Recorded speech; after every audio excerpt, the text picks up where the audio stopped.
안녕하세요. 오늘 저희와 함께 살펴볼 흥미로운 자료가 있습니다. 철학자이자 AI 스튜디오 창립자 토비어스 리스와의 인터뷰 내용인데요. 리스는 여기서 AI, 특히 딥러닝이 단순한 기술 발전 그 이상이라고 주장합니다. 우리 자신과 세계를 이해하는 방식 자체에 아주 근본적인 질문을 던지는 뭐랄까 철학적 사건이다 이렇게까지 이야기하는데요. 네, 맞습니다. 리스는 AI가 우리가 거의 400년간 너무나 당연하게 여겨왔던 그런 이분법들 있잖아요. 인간 대 기계, 또 생명 대 비생명, 이런 사고의 틀 자체를 지금 허물고 있다고 보고 있습니다. 그래서 이번 분석에서는요, AI가 던지는 이 철학적 도전이 과연 무엇인지, 그리고 이게 지금 이걸 듣고 계신 당신의 사고방식, 또 미래에는 어떤 실질적인 의미를 가질 수 있을지 좀 깊이 파헤쳐 보려고 합니다. 정말 흥미로운 시작인데요. AI가 우리가 알던 세상의 그 기본 개념들, 그 생각의 뿌리 자체를 흔들고 있다. 이거 한번 제대로 풀어가 보죠. 네. 리스의 핵심 주장이 바로 그 지점입니다. 현대 사회를 떠받쳐온 기둥 중 하나가 인간 대 기계, 이 구분이었는데 이게 딥러닝 AI 때문에 무너지고 있다는 거죠. 과거에는 인간만이 지능, 창의성, 내면성 이런 걸 가진 유기체고 기계는 그냥 생명 없는 정해진 대로만 움직이는 그런 존재로 여겼잖아요. 그렇죠. 주체성이라든지 예술, 자유, 진리 같은 좀 어려운 개념들도 대부분 이 구분에 기반해서 인간 고유의 것이라고만 생각했었죠. 그런데 지능을 가진 것처럼 보이는 AI가 등장하면서 이 전제 자체가 흔들리는 겁니다. 거의 400년 된 생각이 지금 도전을 받는 셈인데요. 이 지점에서 당신도 한번 스스로에게 물어볼 수 있겠죠. 나는 혹시 무의식적으로 인간의 지능이나 창의성이 기계와는 근본적으로 다르다고 그렇게만 생각해오지 않았나 하고요. 리스의 주장은 바로 그 생각에 정면으로 도전하는 겁니다.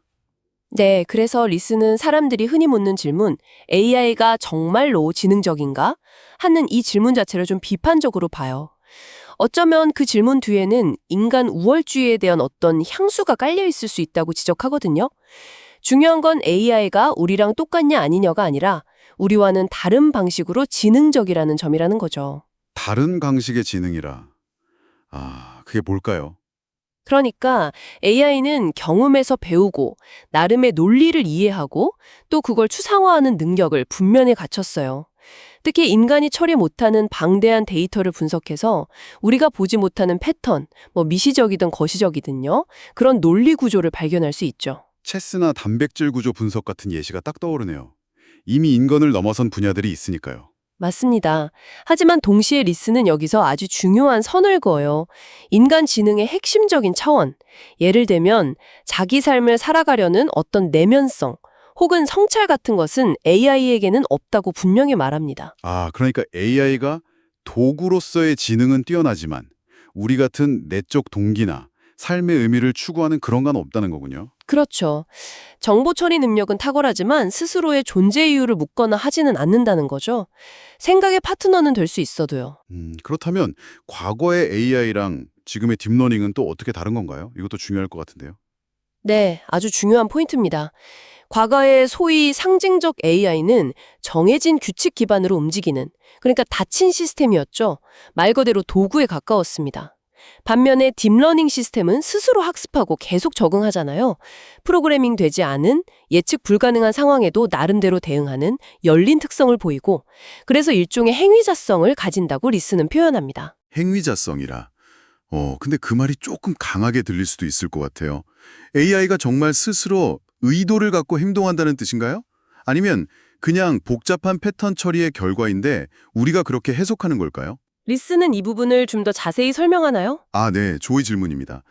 리스가 말하는 행위자성이 인간과 같은 의도나 의식을 가졌다는 의미는 아닙니다. 그 점은 분명히 하고요. 다만 스스로 학습하고 우리가 예측하기 어려운 방식으로 작동하고 또 환경과 상호작용한다는 점에서 기존의 단순한 기계와는 다르다는 거죠. 살아있는 인간과 기계 사이에 어떤 중간지대에 있는 새로운 종류의 행위자로 봐야 한다고 주장하는 겁니다. 말하자면 생명이나 의식이 없어도 지능, 창의성, 언어 능력을 가질 수 있다는 그 가능성을 보여주는 존재라는 거죠. 중간지대의 새로운 행위자. 흥미로운 개념이네요. AI가 이렇게 단순 도구를 넘어선 존재라면 리스는 여기서 한 걸음 더 나아가더라고요. AI가 어쩌면 인류 문명사에서 새로운 전환점, 그러니까 새로운 추계 시대를 열 수도 있다고까지 이야기합니다. 추계 시대라는 건 인류의 정신적인 토대, 생각하는 방식 자체가 근본적으로 바뀐 그런 역사적 시기를 말하는데 과거 문자의 발명이 그랬던 것처럼요. 네, 리스는 특히 LLM, 그러니까 대규모 언어 모델의 잠재 공간, 레이턴트 스페이스라는 개념에서 그 가능성을 찾습니다. 이게 좀 어려운 개념일 수 있는데 쉽게 말하면 AI가 데이터 속의 어떤 숨겨진 관계들을 인간이 보통 생각하는 3차원을 넘어서 수백만 차원의 그런 초고차원적인 지도로 이해하고 정리해놓은 일종의 생각의 공간 같은 거예요. 만약 인간이 이 AI의 잠재 공간을 활용해서 빌려서 생각할 수 있게 된다면 어떻게 될까요? 마치 우리가 새로운 감각기관을 얻은 것처럼 세상을 전혀 다르게 보고 이전에는 정말 상상조차 할 수 없었던 새로운 생각이나 발견이 가능해질 수 있다는 거죠. 와, 잠재 공간 이야기는 진짜 SF 영화 같기도 한데요.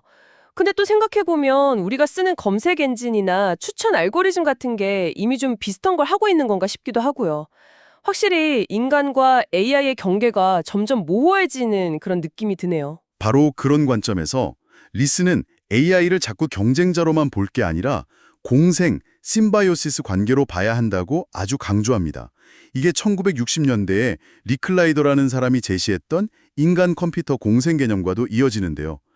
예를 들면 무화과 나무와 벌 또는 균류와 나무처럼 서로 전혀 다른 존재가 각자의 강점을 가지고 서로 의존하면서 혼자서는 할 수 없는 것을 함께 해내는 그런 파트너십을 말하는 거죠. 아, 그러니까 AI 덕분에 우리는 기후변화 모델처럼 엄청나게 복잡하거나 보이지 않는 생태계 네트워크 같은 걸 이해하는 데 도움을 받고 또 반대로 AI는 우리의 질문이나 통찰력, 데이터를 통해서 더 발전할 수 있다는 거군요. 정확합니다. 서로가 서로에게 필요한 존재가 되는 거죠. 그렇다면 이건 뭐 인간 지능의 종말이나 대체가 아니라 오히려 인간 지능의 새로운 확장이라고 볼 수도 있겠네요. 네, 리스는 바로 그렇게 보고 있습니다. AI가 인간과 기계, 생명과 비생명 같은 낡은 이분법의 틀을 깨고 그 중간 지대를 열면서 새로운 가능성을 우리에게 보여주고 있다는 것이 리스의 핵심적인 통찰인 셈이죠. 네, 오늘 이렇게 쭉 살펴본 것처럼 AI는 정말 단순한 기술 발전을 넘어서는 것 같습니다. 우리 자신과 세계를 보는 방식에 대해 아주 근본적인 질문들을 던지고 있어요. 인간과 기계의 경계는 점점 흐려지고 있고 우리와는 다른 종류의 지능과 공생할 수 있는 가능성이 열리고 있는 거죠. 네, 그래서 중요한 것은 AI를 과거의 이분법적인 틀, 뭐 인간이냐 기계냐 이런 틀에 가두려고만 하지 않고 이 새롭게 열리는 중간지대에서 과연 어떤 새로운 관계, 어떤 새로운 가능성이 만들어질 수 있을지 탐구하는 태도라고 생각합니다. 리스는 이걸 설명하면서 과거 바우하우스의 예를 들더라고요. 유리나 강철 같은 새로운 재료를 탐구하면서 건축과 디자인의 완전히 새로운 시대를 열었던 것처럼요. 우리도 AI라는 이 새로운 재료를 가지고 기술 개발뿐만 아니라 철학적으로도 깊이 탐구하면서 새로운 개념과 삶의 방식을 고민해야 한다고 강조합니다. 기술과 철학이 함께 가야 한다는 거죠. 네, 정말 중요한 지적입니다. 자, 그럼 마지막으로 이 방송을 듣고 계신 당신에게 질문을 하나 던져보겠습니다. 만약 AI와의 공생이 정말 우리 사고의 지평을 넓혀준다면 우리는 어떤 새로운 개념, 또 어떤 새로운 존재 방식을 상상하고 만들어 나가야 할까요? 만약 이런 철학적인 고민 없이 기술만 계속 앞서 나간다면 우리는 과연 어떤 미래를 마주하게 될까요? 한번 깊이 생각해 보시는 것도 좋겠습니다.